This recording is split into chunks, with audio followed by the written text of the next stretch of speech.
Hello लोगोफोर, खुलुमबाय। नोंथांमोनखौ आंनि गोदान भिडिअआव बरायनाय थाबाय। नै जोंहा दिनैनिफ्राय माइ फुजेननो लाबाय। नोंथांमोनहा आंनि भिडिअखौ इन्टारेस्टेडबा नायलांदो।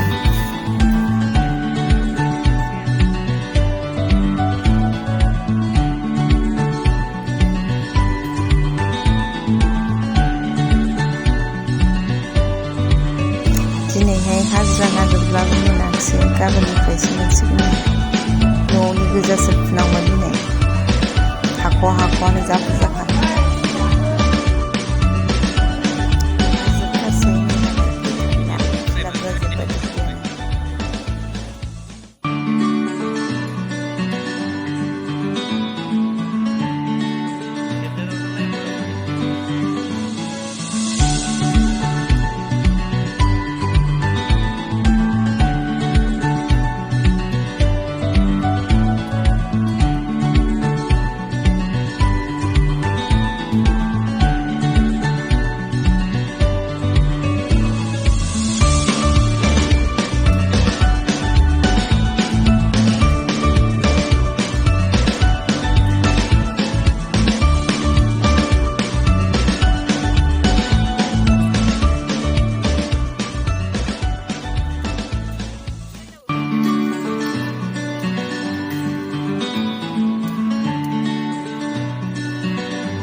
भिडिअखौ बेयावनो दोनथ'बाय दे लोगोफोर।